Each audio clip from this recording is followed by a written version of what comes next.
Bendito sea su nombre. De verdad, qué rico es comenzar viendo a hermanos que entregan, que rinden su vida al Señor. Miren, no es fácil entregar a un hijo. Bueno, venir y decir, aquí está, y después saber que regresa no es problema. Yo me recuerdo de una persona que vio que alguien más entregó un carro y el Señor a la semana le dio un carro nuevo. Y entonces él dijo, entonces yo también, entregó su carro y nunca vino nada. Y entonces, esa es la pregunta, ¿qué pasa si el Señor habla en una de estas reuniones y dice, no, se va a otra casa? Y miren, yo de verdad, cada vez que hay una presentación, yo lo hablo con los papás. Miren, y si el Señor habla, se animan todavía. Vamos, dicen. Y llorando ahí en la oficina, ¿verdad? Y hacemos la oración y estamos aquí. Y pues el Señor les permitió seguir siendo los papás, ¿verdad? Para mí, comenzar el año así, qué bonito, ¿verdad? Y miren, una de las cosas que me impacta es que, ¿quiénes de aquí son papás? Levanten su mano. ¿Quién le da cosas malas a sus hijos? ¿Verdad que no? Y Jesús dice, y ustedes siendo malos padres, le dan buenas cosas a sus hijos. O sea, si usted creía que era un buen padre, déjeme decirle que Dios mismo le acaba de decir, bueno, desde hace mucho tiempo, usted es un mal padre. Pero aún así se esfuerza. ¿Cuánto más el Padre, que es bueno, no nos va a dar buenas cosas? Y bajo esa línea, el tema de hoy es viviendo en función del reino de Dios. El problema es que a veces, el problema de nosotros como seres humanos es que oímos una cita y nos gusta mucho que nos quedamos con la cita. Y voy a poner la cita de Romanos 8:32. Dice, el que no escatimó ni a su propio hijo, sino que lo entregó por todos nosotros, ¿cómo no nos dará también con él todas las cosas? Gloria a Dios. Aleluya. Todas las cosas son para mí, que soy un hijo de Dios. Y entonces comenzamos a pensar cosas materiales. ¿Pero por qué? Porque solo agarramos el versículo y no leímos el contexto de lo que estaba alrededor del versículo. Yo quisiera que nos vamos a retroceder unos versículos antes del versículo 32, es del versículo 18 al 30. Y vean cómo va Pablo desarrollando la idea. Dice, pues tengo por cierto que las aflicciones, miren, ¿qué son aflicciones? Es dolor, es sufrimiento, es algo que no es agradable. Uno está diciendo, quiero más aflicción. Bueno, eso es masoquista, ¿verdad? Pero el tema es, dice que tenemos, por cierto, que las aflicciones, eso que no es grato, dice, del tiempo presente. Y entonces la pregunta es, el tiempo en el que Pablo vivía, ese sí era difícil. Pero ahora no, gracias a Dios. ¿Será que a ese tiempo se estaba refiriendo Pablo? ¿A qué tiempo se está refiriendo? Al tiempo presente de la caída, desde el momento que Adán cayó hasta la nueva venida de Jesucristo. Cuando Él regrese, ¿sí? Dice que vamos a ser cambiados, vamos a ser transformados. Pero durante este tiempo vamos a tener aflicción. Entonces dice, repito, pues tengo por cierto que las aflicciones del tiempo presente no son comparables con la gloria venidera que en nosotros ha de manifestarse. Porque el anhelo ardiente de la creación es el aguardar la manifestación de los hijos de Dios. Porque la creación fue sujetada a vanidad. ¿Qué es vanidad? Es lo vano. Es lo que no tiene sustancia. Es lo que es blofo, hueco, vacío, sin fundamento. Miren, para venir el día de hoy, ¿cómo no? Miren, yo me arreglé y ahí estaba viendo cómo me peinaba. Vano, ya se me está comenzando a caer el pelo. Tal vez no lo notan, tal vez sí, pero la luz aquí lo resalta más, sobre todo en la cámara. Aquí se me está cayendo. Ya estoy más panzoncito. Y entonces, ¿qué se propone uno para año nuevo? bajar de peso, la vanidad, ¿verdad? Y nos pintamos, nos arreglamos, nos cortamos el pelo. Miren, ¿qué nos está diciendo el Señor? Que eso no tiene sustancia. No por su propia voluntad. Dice que toda la creación fue sujetada a vanidad. No por su propia voluntad, sino por causa del que la sujetó en esperanza. ¡Wow! ¿Quién la sujetó a vanidad? Eso es vanidad temporal, pero quien la sujetó fue el Señor. ¿Pero por qué la sujetó a vanidad temporalmente? Porque de esa manera podía venir Jesucristo y presentar la salvación para rescatarnos de nuestra manera de vivir. Si no nos hubiera sujetado a vanidad, la consecuencia hubiera sido directamente al lago de fuego. ¿Quién da gracias por este tiempo que Dios nos ha dado de gracia para poder escoger por su nombre? Amén. Entonces damos gracias por ese tiempo. Y dice, sino por causa del que la sujetó en esperanza. Porque también la creación misma será libertada de la esclavitud de corrupción. Miren, ¿qué quiere decir? Que este cuerpo, ¿sí? Toda la creación está sujeta a corrupción. Se corrompió, perdió la esencia de lo que era, perdió la figura, perdió, ¿sí? O sea, dejó de ser el diseño original. Y está esperando a ser libertad, a libertad gloriosa de los hijos de Dios. Porque sabemos que toda la creación gime a una y a una está con dolores de parto. Hasta ahora, mis hermanos, yo no sé ustedes, pero yo he pasado situaciones difíciles, problemas, circunstancias, dolor, pérdida. ¿O quién no? Todos, ¿verdad? Entonces, ya se dieron cuenta, Pablo no viene hablando de las cosas del mundo. El problema es que las situaciones, de verdad, qué rico que tenemos aire acondicionado aquí. Qué bonito que tenemos un sistema que evita el rebote del sonido. Tenemos alfombra en la parte de atrás. Qué bonito que tenemos equipo de reproducción para que Marcela nos pueda ver desde los Países Bajos, ¿verdad? Y nuestros hermanos que nos están viendo, miren, qué bendición. Qué bueno que hay sillas. Mis hermanos, qué cómodo el ambiente, ¿verdad? Y entonces de repente podemos venir y decir, no, ya nosotros estamos en el cielo.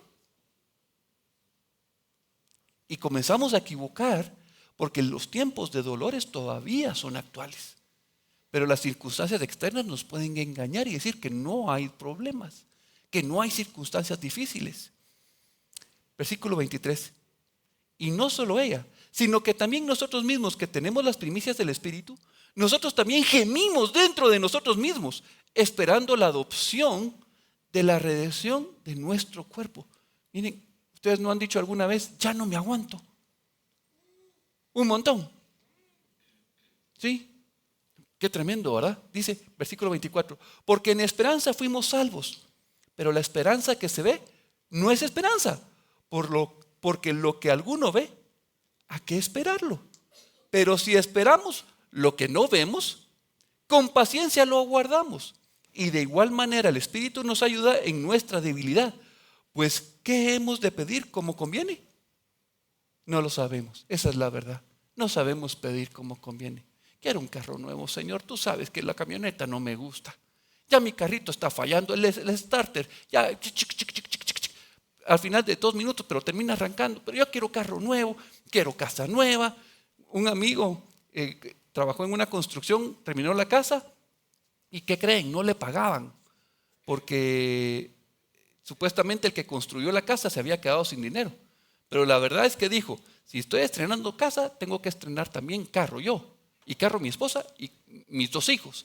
Entonces compró 4 carros más la casa. Y entonces ya no le pudo pagar al que había construido. Queda son popo, ¿verdad? Y entonces pedimos mal. No sabemos pedir. Dice, mas el que escudriña los corazones sabe cuál es la intención del Espíritu, porque conforme a la voluntad de Dios, intercede por los santos. Y sabemos que a los que aman a Dios, a mí siempre me ha llamado la atención esto, aman a Dios. ¿Quién ama a Dios? Primera de Juan dice que el amor no consiste en que nosotros hayamos amado a Dios, sino que Él nos amó a nosotros primero. Así que si alguien ama a Dios, es porque fue amado por Dios primero. Se dejó amar. Y entonces dice, y sabemos que a los que aman a Dios, se dejaron amar, todas las cosas les ayudan a bien. Esto es, a los que conforme a su propósito son llamados, porque a los que antes conoció, también los predestinó para que fuesen hechos conforme a la imagen de su Hijo, para que Él sea el primogénito entre muchos hermanos. Y a los que predestinó, a estos también llamó. Y a los que llamó, a estos también justificó. Y a los que justificó, a estos también glorificó. Y entonces, miren, toda la escena que está hablando. La escena que nos viene hablando es de una situación caótica en este mundo temporal. Temporal. ¿Y cuál es nuestro problema? Que ponemos nuestra mirada en las cosas vanas. Nos afanamos. Y de repente esas cosas se convierten en una atadura en nuestras vidas. Y entonces por eso es que viene, y ahora sí continuamos, del versículo 31 al 39. ¿Qué pues diremos a esto? Si Dios es por nosotros, ¿quién contra nosotros? El que no escatimó ni a su propio Hijo, sino que lo entregó por todos nosotros, ¿cómo no nos dará también con Él todas las cosas? Y entonces aquí es donde uno dice, Pablo no estaba hablando de un aire acondicionado, él no estaba hablando de un viaje para ver a Mickey, o un viaje para Sudamérica, o la casona, o el gran carro. Miren, Dios no estaba hablando de esas cosas. Dios estaba hablando de las cosas eternas. ¿Será que a Dios le da importancia a las cosas vanas? ¿Quién le da? Cuando uno sabe una cosa vana, ¿quién le pone coco? Nadie. Pero mientras que uno no la considera vana, ¿qué hace? Les pone atención. Entonces, dice todas las cosas, pero ¿qué cosas? Las cosas espirituales, las cosas eternas. Lean el capítulo 1 y 2 de Efesios y van a ver cantidades de bendiciones eternas que se nos han sido entregadas por medio de Jesucristo. Versículo 33. ¿Quién acusará a los escogidos de Dios? Miren, esto es algo que ya nadie puede hacer. Acusarnos. Satanás puede venir, pero podemos decir, gracias Satanás por recordarme que ese pecado está ahí para que yo lo pueda rendir a los pies de la cruz de Cristo. Amén. Ya no se volvió acusación, sino colaborador para que yo sea santificado. Versículo 34. ¿Quién es el que condenará? Satanás, el mundo. No pueden. Jesús mismo dijo, teman al que puede destruir el cuerpo y el alma, el cuerpo y el espíritu. El mundo solo puede destruir el cuerpo, pero quien le va a dar castigo al espíritu es Dios.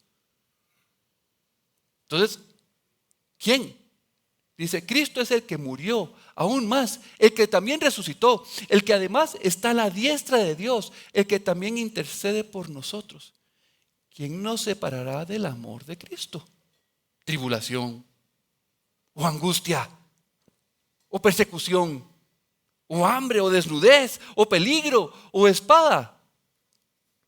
Como está escrito, por causa de ti somos muertos todo el tiempo. ¿Se dan cuenta? Todo el pasaje está hablando de cosas eternas y está dejando claro que este tiempo es un tiempo de aflicción, un tiempo de muerte. Somos contados como ovejas de matadero. Antes, en todas estas cosas somos más que vencedores por medio de aquel que nos amó. Por lo cual estoy seguro de que ni la muerte, ni la vida, ni los ángeles, ni principados, ni potestades, ni lo presente, ni lo porvenir, ni lo alto, ni lo profundo, ni ninguna otra cosa creada podrá separar del amor de Dios que es en Cristo Jesús, Señor nuestro. ¿Se dan cuenta cómo un pasaje lo podemos distorsionar? Y comenzamos a decir las cosas temporales. Y miren, esto no es un tema de algunas personas. Todos tenemos ese problema. ¿Se recuerdan del siervo de Eliseo? Él no podía ver los carros de fuego que estaban ahí para defenderlos. Él no podía verlo. Nosotros no podemos ver muchas cosas que suceden alrededor y en las que Dios está obrando. No lo podemos ver. Pero estamos comenzando un año. Y Freddy al principio de la asamblea lo dijo muy bien. comenzamos con nuevos propósitos. ¿Se recuerdan qué propósito dijo Freddy?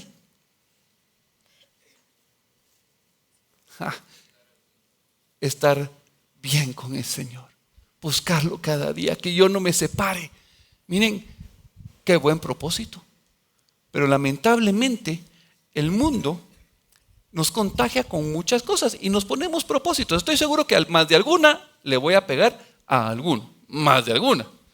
Por ejemplo, las metas tradicionales son hacer ejercicio, hacer dieta, bajar de peso. Está bien, no pongamos tan drástico. Por lo menos comenzar a comer saludable.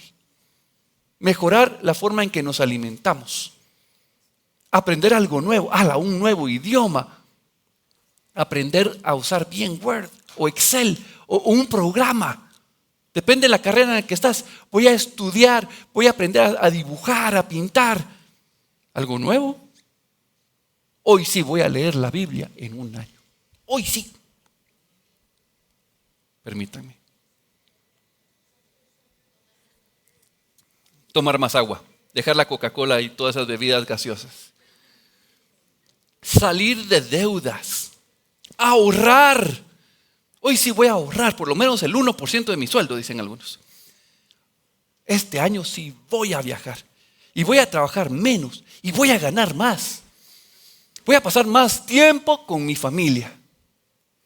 Llegar a las metas empresariales. Voy a vender más. Y voy a ser el mejor vendedor. Voy a ser el mejor trabajador. Voy a conseguir un mejor trabajo con mejor sueldo. Ser el mejor deportista. Miren, aquí podemos seguir agregando metas. Cada uno tiene sus propias ideas. Y esas son las metas que comúnmente el mundo nos propone. ¿Son malas? Pues no son malas. Están bien. Pero hay que diferenciar lo que es la meta. Es el fin. Es a donde queremos llegar. Pero, ¿y las metas del reino? ¿Cuáles son las metas del reino? ¿Cómo podemos saber cuáles son las metas del reino? ¿Se recuerdan cuando Jesús vino y dijo: arrepentidos, porque el reino de los cielos se ha acercado? ¿Qué estaba diciendo Jesús? El reino se acercó porque yo soy el reino. Yo soy el rey. Cuando él habla de sin mí nada podéis hacer, ¿qué nos está diciendo? No podemos nada si no estamos en él. Y todos los versículos que ustedes buscan prácticamente dice en Jesucristo. En él. Así que Jesucristo es el rey y en él se refiere el lugar donde nosotros tenemos que habitar. Él es el lugar donde su reino ejerce su poder. Ahora, ¿qué puede existir fuera de él? Nada. Así que la tierra está en él, pero lo ha puesto en un tiempo, una burbuja, diría yo, todo el universo, para que en este tiempo sea un tiempo para que nosotros escojamos por su nombre. ¿Ok? Entonces veamos las metas del reino. Él vino a revelar a Dios Padre. Cuando digo vino, es Jesucristo, porque Él es el reino, ¿verdad? ¿Estamos claros? Entonces Él vino a revelar a Dios Padre. Vean lo que dice Juan 1:18. A Dios nadie le dio jamás. El unigénito Hijo que está en el seno del Padre, Él le ha dado a conocer. A eso vino Jesús. Mateo 11:27 dice: todas las cosas me fueron entregadas por mi Padre, y nadie conoce al Hijo sino el Padre.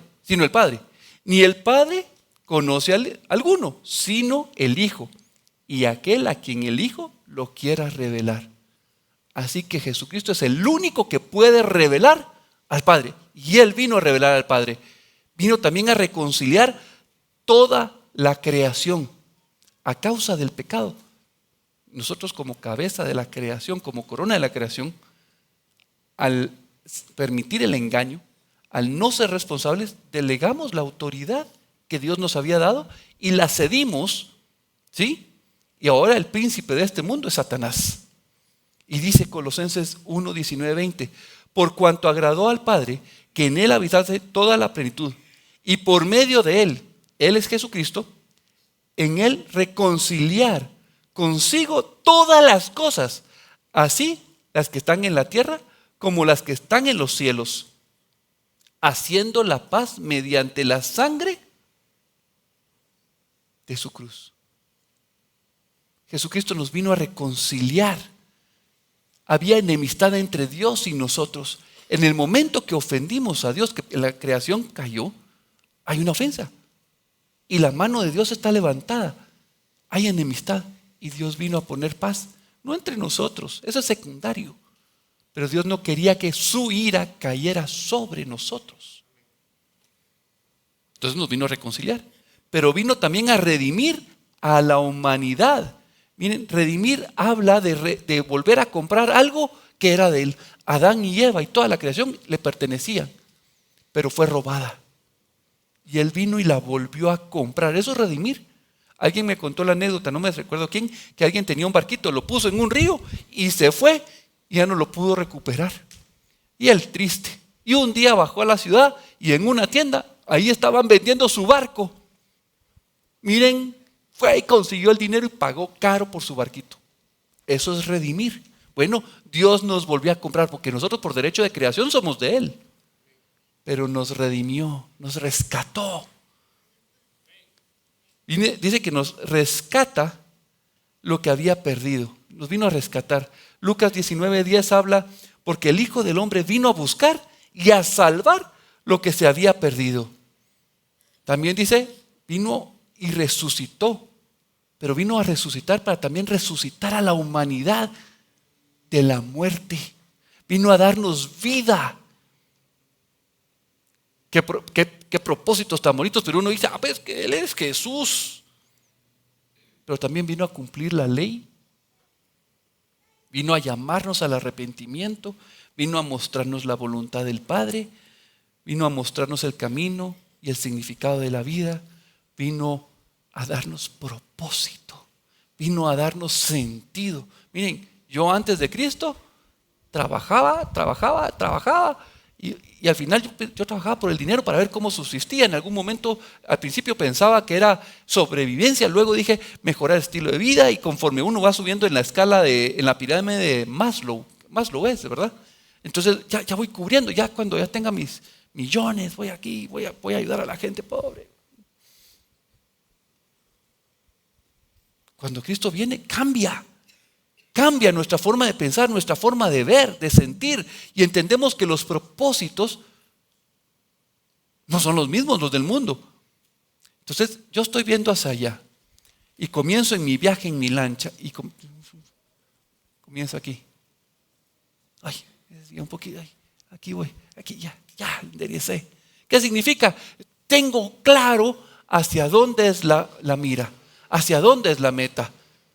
El tema es que tenemos que ir ajustándonos. El problema es cuando no estoy viendo hacia la meta correcta, que es el reino de Dios, y estoy viendo hacia allá, tengo que ir hacia allá y me dirijo aquí. Ay, qué bonito acá, y más bonito para acá.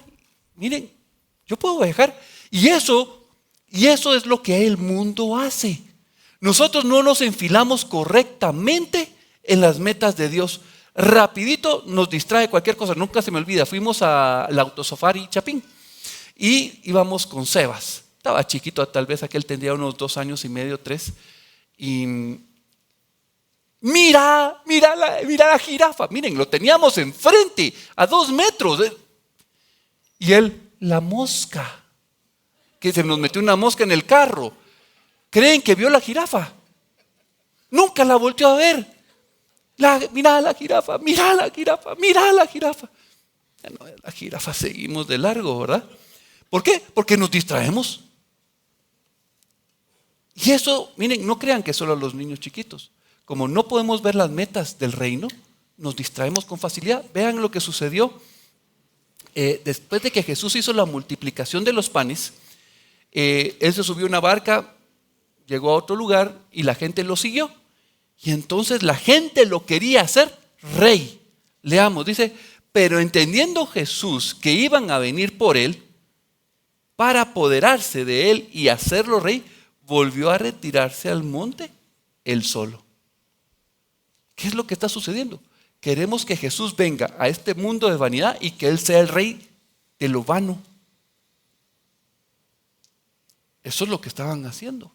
Querían un rey temporal que los liberara de Roma, que los liberara de las deudas. Señor, gracias por sacarme las deudas. Y entonces regreso a mi estilo de vida. gracias por sacarme de este problema. Y ya no se le vuelve a ver. Pero Jesús no vino a eso. Y entonces, miren, pero no solo es este caso. ¿Se recuerdan de Pedro? Cuando él estaba el Señor pregunta quién dice que la gente que soy, luego ustedes. Él dice, tú eres el Cristo. Ah, qué bonito, y eso te lo reveló el Padre. Y un poquito más adelante comienza a decir, es necesario que yo sufra, que vaya a la muerte, que sufra en las manos de los sacerdotes. Y Pedro, Señor, no hables así de ti, por favor, que no te acontezcan esas cosas. Apártate de mí, Satanás. No estás poniendo tu mirada en las cosas del reino. Miren, Pedro. Sí, no, es que Pedro sí, es que sí, pobrecito Pedro. No, le pasó a Pedro y nos pasa a todos nosotros. No solo él. En una ocasión Jesús estaba hablando, siempre estaba hablando cuando registramos lo que leemos en la palabra. Y dice que había una gran multitud y en lo que él estaba predicando se levantó uno. Y vean lo que le dice Lucas 12, versículo del 13 al 15. Dice, le dijo uno de la multitud, maestro, di a mi hermano que parta conmigo la herencia. Mas él le dijo, hombre, ¿quién me ha puesto sobre vosotros como juez y partidor? Y les dijo, mirad y guardaos de toda avaricia, porque la vida del hombre no consiste en la abundancia de los bienes que posee. Qué facilito. Miren, él estaba hablando de algo espiritual y ellos hablando de la herencia, de quién va a ser el más grande, quién va a ser el primero, quién es el más. Miren, hablamos de cosas vanas. Eso es lo que nuestra carne genera. Eso es lo que quiere, eso es lo que yo veo, eso es lo que yo deseo. Esa es nuestra naturaleza carnal y humana. Uno hablando de las cosas espirituales y de repente a uno, ¿a dónde vamos a ir a almorzar al ratito? Cuando termine nos vamos para agarrar lugar. ¿No les ha pasado? ¿Verdad que sí? Esa risa los delató. Pero vean, viene Jesús y pone una parábola sobre un hombre que comienza a trabajar sobre sus bienes, a construir la empresa, a hacer graneros más grandes. Permítanme.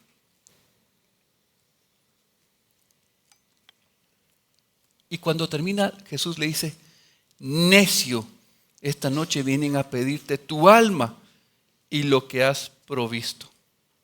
Y lo que has provisto, ¿de quién será? Todo eso vano que trabajaste, por lo que trabajaste. Miren, yo estoy seguro que muchos de ustedes han entregado su vida al Señor y el problema es que el Señor nos manda mensajes, pero imagínense que yo les digo, les voy a dejar un mensaje en una pared. Por favor, ahorita que salgan ustedes para allá, ahí está el mensaje que le dejé a la congregación y ustedes van y encuentran eso. Es un post-it blanco. Búsquenlo. Dice congregación, casa Josué. El mundo lo que trata de hacer es poner la cantidad de signos. Es como cuando uno va en una carretera y le dicen, mira, cuando le hace el rótulo de cruce a la derecha, ahí cruza.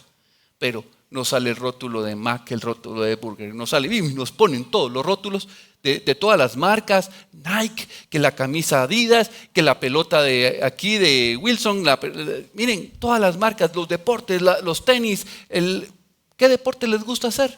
Natación, Speedo. ¿Les gusta hacer bicicleta? Cannondale. Dependiendo del deporte, cada deporte tiene una marca. ¿Sabían que hay competencias de a ver quién hace las camas más rápido? Es una competencia que se hace de hoteles.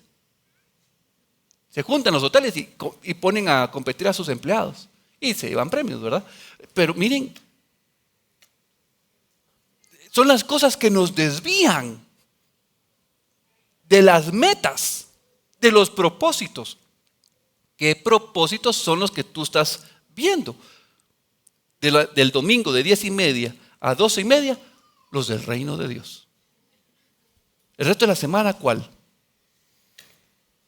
Entonces, yo lo que quiero compartir con ustedes es que enfoquemos que busquemos cuáles son los objetivos del reino. Yo me recuerdo una vez, miren, no todos somos llamados a las mismas cosas. Hay gente que tiene una habilidad para consejería, otras personas tienen una habilidad para consolar, dar un abrazo, oír. Otros llegan, dicen una palabra y uno dice, ¿cómo vino? Ni sabía el tema. El don de ciencia. Y así, cada uno en una posición. Y me recuerdo de la historia de una señora que tuvo una visión.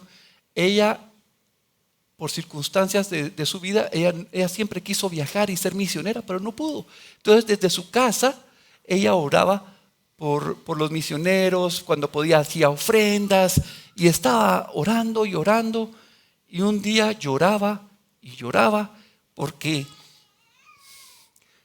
yo quiero trabajar para el reino y no puedo ir. Y lloraba porque sentía una frustración por no estar alineada en lo que ella entendía del reino. Y el Señor le permitió ver que pasaban aviones y la gente le saludaba a ella. Y ella decía, ¿qué es esto? Son todas las personas a las que el evangelio ha llegado porque tú oraste por ellos. Fuiste eficiente en la obra del reino. Eso fue el Señor hablándole. Miren, esa señora quedó, gracias Señor por darme ese consuelo a mi corazón. Yo pensé que no había trabajado para tu reino. Y entonces, ¿qué es lo que estoy diciendo? Que tenemos que de verdad en nuestro corazón tener el deseo de querer dar en el blanco, de no fallar. El problema es que fallamos. ¿Se recuerdan de la parábola del sembrador? Habían 4 terrenos. Estaba el que junto al camino, que oye, pero viene el enemigo y se come la semilla. Es un corazón endurecido, no entra la palabra de Dios.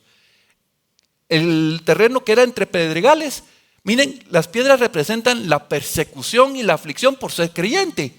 Y de repente tú vas a algún lugar y mejor aquí no digo nada, me van a perseguir, me van a rechazar. No, mejor paso desapercibido y trabajo como cristiano de la secreta. Y cuando vienen las aflicciones, no, yo ya no soy cristiano. No, seguir a Cristo, no. Entonces, las piedras representan la persecución, la aflicción. Pero yo quiero centrarnos entre los espinos. Ese es el que no nos damos cuenta. La buena tierra, ya sabemos, es donde germina la semilla y da una planta hermosa y da fruto al 30, al 60 y al 100 por uno. Pero entre los espinos, vean lo que dice. Mateo 13:22. El que fue sembrado entre espinos, este es el que oye la palabra.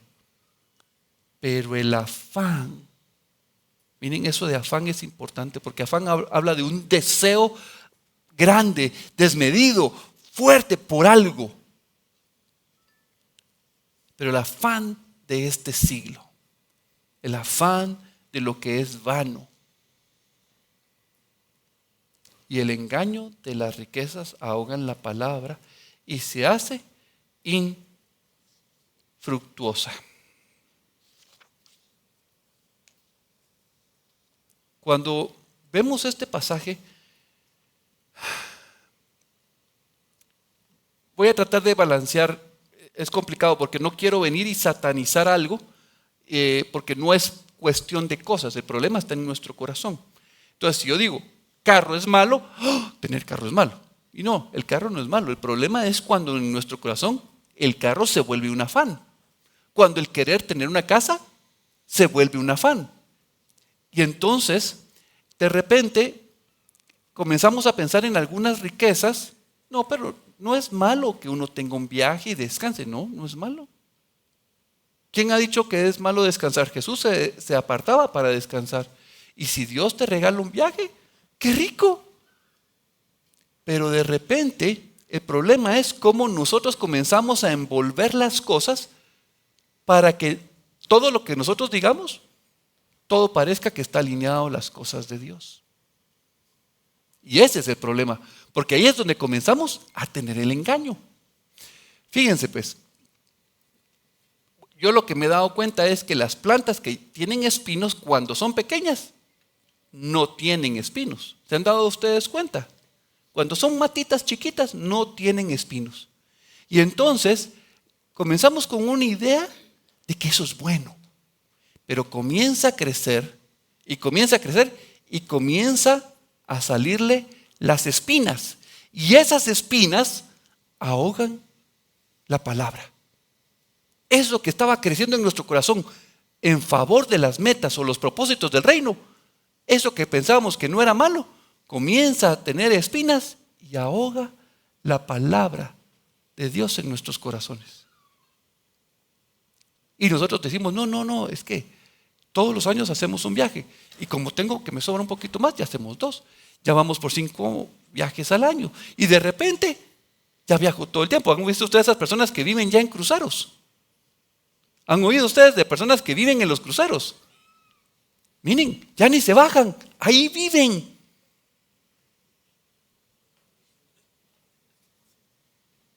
Y entonces, no es malo tomar un crucero, por favor. Lo que estoy diciendo es el engaño que nosotros ponemos sobre las cosas y que se convierten en un afán para nuestra vida y que no están conforme a las metas, los propósitos, los objetivos del reino de Dios. Miren, hasta los incrédulos saben que el amor a las riquezas no es bueno. ¿Cómo le dicen los del mundo a las personas que son así, que todo es dinero y todos son materialistas? 1 Timoteo 6:10 dice, porque raíz de todos los males es el amor al dinero, el cual codiciando algunos se extraviaron de la fe y fueron traspasados de muchos dolores.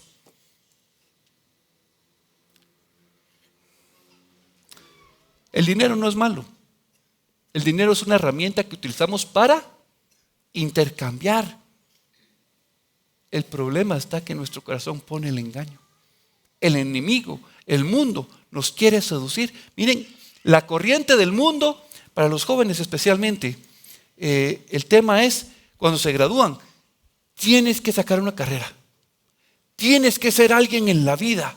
Estudia, prepárate, obtén toda la experiencia. Y entonces después comienza a trabajar, haz dinero, cómprate tu casa, cómprate tu carro, haz viajes, conoce el mundo, después te casas, después tienes a los hijos. Si yo siguiera con eso, yo creo que hasta ahorita me estaría casando. De verdad, es una corriente tan fuerte la que se le da a los jóvenes con respecto a decisiones. Tienen que tomar decisiones conforme al mundo se está moviendo, pero nosotros tenemos que sacarlos de esa corriente. Tenemos que venir y sacarlos y decirle, mira, no sigas los caminos del mundo. Pero ¿cómo se los decimos? ¿Nosotros dentro de la corriente tratando de sacarlos a ellos o nosotros fuera de la corriente? Fuera de la corriente, ¿verdad? Y entonces el tema es, fuera de la corriente significa haber sido trasladados del poder de las tinieblas. ¿Qué es lo que dice Colosenses 1:13? Porque Dios dice, el cual nos ha librado de la potestad de las tinieblas y nos trasladó al reino de su Hijo amado. Solo podemos ayudar a alguien más si hemos sido trasladados. Si no, somos ciegos guiando a ciegos. La salvación tiene que venir primero a nuestra vida. Nosotros tenemos que ser transformados. Nuestra mente tiene que ser renovada. Nuestros propósitos tienen que estar alineados al reino de Dios. Mijo, mira, tú dedícate a las cosas de Dios. Yo voy a seguir trabajando como baboso aquí en la empresa. Pero tú sí dedícate al Señor. No, el testimonio se da haciéndolo uno primero y enseñándole a sus hijos. Eso es lo que José y Nati tienen que hacer. Bueno, todos tenemos que enseñarle a nuestros hijos a ver al reino de Dios. Que aprendan a oír y a obedecer la voz de Dios. Oír. Yo estaba molestando con Diego y le decía, mira, yo tengo problemas, no oigo la voz. Yo ya soy obediente. Lo que no tengo es el oído. ¿Cuentos? ¿Soy desobediente? y me cuesta oír la voz de Dios. O quién puede decir, yo oigo la voz de Dios y soy súper obediente. ¿Verdad que no? Todos estamos en una batalla aprendiendo a oír y a obedecer. Y ese ejemplo es, ustedes son cartas, dice Pablo. Y ustedes son las cartas que escribimos con tinta del amor de Dios, del Espíritu de Dios para sus vidas. Pero no solo son cartas, ustedes son embajadores en nombre de Cristo. Una embajada es un reino, es la representación de un reino dentro de otro reino.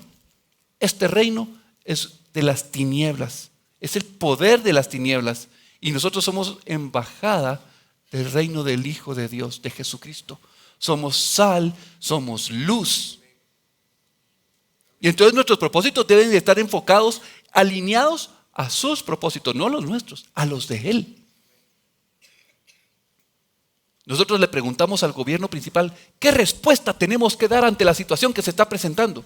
No respondas. Ok, calladito. O di esto. O ámalos. Perdónalos. Corrígelos.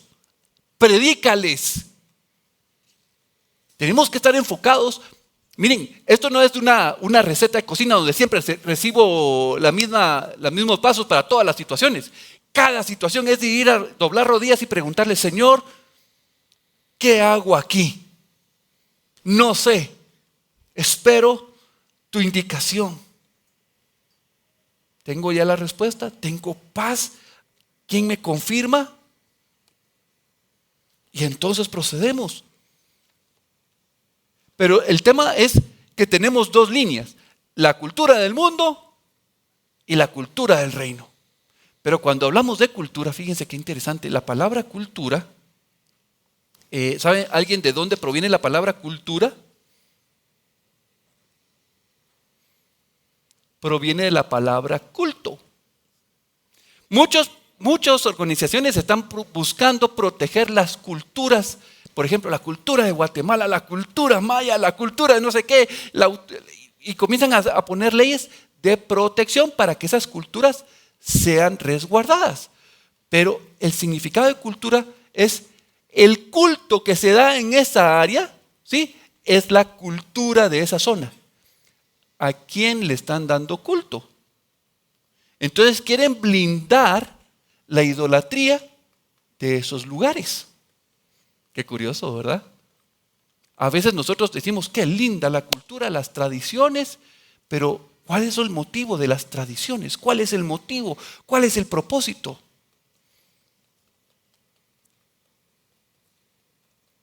El propósito de una cultura que no es la del culto al Dios verdadero, ¿sí? Es mantenernos distraídos y alejados del culto verdadero. Y eso es lo que hace Satanás. Y eso lo entendió perfectamente Jeroboam. ¿Saben quién es Jeroboam? Es el primer rey de las tribus del norte de Israel. Recuerden que estuvo el rey Saúl, luego estuvo David, luego estuvo Salomón. Y cuando murió Salomón, entró Roboam, puso más impuestos y el reino se dividió. Jeroboam se fue con 10 tribus al norte y Roboam se quedó con 2 tribus al sur, Benjamín y Judá. Y los levitas. Los levitas no tenían herencia, ¿verdad? Entonces estaban estas 10 tribus y Jeroboam como rey dijo, yo no quiero que ellos bajen a dar culto a Jerusalén. Ya sé qué voy a hacer. Y levantó dos ídolos, uno en Dan y otro en Betel. 2 ídolos, 2 becerros de oro. Y dijo, estos son los dioses que te sacaron a ti de Egipto. Y luego dijo, para que no bajen cuando es las fechas de Israel, las 3 convocatorias del Señor, puso otras fiestas. Y para que los sacerdotes no fueran a interferir, puso un nuevo sacerdocio. Y entonces puso otras fechas, puso otras fiestas, puso otros lugares, puso otra gente. Y la gente ya no fue al lugar donde debía de dar culto. Distracciones. Distractores. Y entonces oigo a gente que habla, por ejemplo, aquí ya se explicó lo que es la Navidad. Y decimos, mire mi hermano, usted puede celebrar la Navidad, se utiliza eso como un mecanismo de evangelización. Ese es el segundo. El primero es, si todavía usted tiene problemas para soltarlo, pues vaya, que el Señor trabaje en su corazón. El segundo es, utilícelo como una herramienta de evangelización. Y el tercero, si usted ya está libre de todo eso, pues no la practique. Sea libre. Pero no solo es de eso, son de todas las fiestas que el mundo impone, de todas las tradiciones, de todas las costumbres que están alineadas al mundo. Y lo que quieren es separarnos. Miren qué rico el fiambre. Pero la gente, ¿por qué va? Para ir a ver a sus muertitos. Y se lo va y se van a meter al cementerio y ahí comen su fiambre y es la costumbre. Y en México es el tema de celebrar la muerte el día siguiente, ¿verdad? Son cosas que se tienen que romper. Vean lo que dice Romanos 12:2. Vamos a ir terminando. Miren, dice en Reina Valera, solo estoy agarrando la parte que me interesa del versículo 2. Versión Reina Valera dice, no os conforméis a este siglo. Pero la Biblia de las Américas dice, no se adapten a los criterios de este mundo. Biblia Jerusalén, y no os acomodéis al mundo presente. Biblia latinoamericana, no sigan la corriente del mundo en que vivimos. Biblia hispanoamericana, no se amolden a los criterios de este mundo. Miren, qué interesante las palabras en cada versión. Todo nos está diciendo, no tomen la forma del mundo, no sigan la corriente del mundo, salgan de esa corriente, busquen los objetivos, busquen las cosas del reino. Y no vivan ya como vive todo el mundo. No tomen como modelo a este mundo.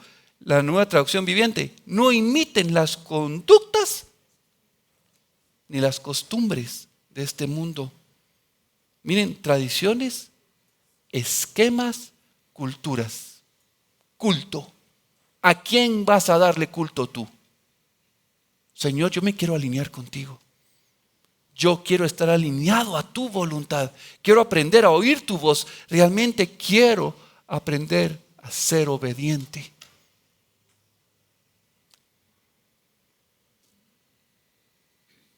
Vamos a leer completo Romanos 12, 1, 2. Así que, hermanos, os ruego por las misericordias de Dios que presentéis vuestros cuerpos en sacrificio vivo, santo, agradable a Dios, que es vuestro culto racional. No os conforméis a este siglo, sino transformaos por medio de la renovación de vuestro entendimiento,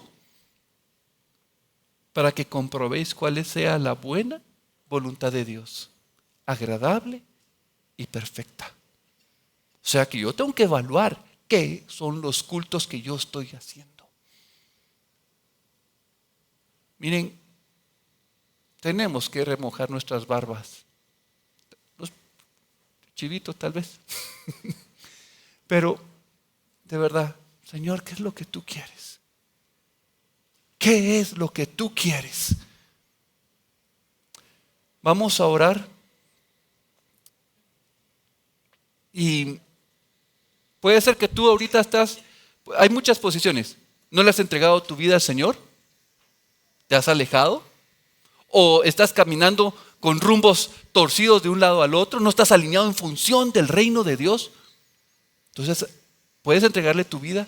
¿Podemos pedir perdón al Señor? Podemos pedir perdón y pedir que nos enseñe, que nos alineemos a su voluntad. Amén. Padre, venimos el día de hoy delante de ti, reconociendo que nuestros caminos, Señor, son equivocados, son torcidos, son negligentes. No te hemos querido oír, hemos desechado tu palabra y por eso te queremos pedir perdón. Señor, me he equivocado una y otra vez, queriendo hacer lo bueno, como dice Pablo, hago lo malo, me equivoco. Señor, perdón. Perdón por esas decisiones que he tomado en mí mismo, pensando en mi economía, pensando en mi beneficio, pensando egoístamente, pensando en mis hijos, pensando en familiares, pero no tomándote en cuenta a ti, Señor. No preguntándote cuál es tu voluntad, no preguntándote qué es lo que tú quieres, sino tomando en cuenta mis afanes, viendo las vanidades de mi vida, Señor. Perdóname porque he tomado malas decisiones para mi vida, para mi matrimonio, para con mis hijos, para mi carrera, para mi trabajo, para la empresa. He funcionado para mí. No me he alineado a tu reino, a tus objetivos. Perdóname, Señor. Perdóname, Señor. Hoy quiero, Señor, yo rendirme delante de ti, Señor. Quiero rendir mi vida. No quiero comenzar con empresa, con el trabajo. Quiero comenzar con mi corazón, Señor. Señor, si la victoria no se da aquí adentro, si tú no ganas aquí dentro de mi corazón, todo lo de afuera es vano.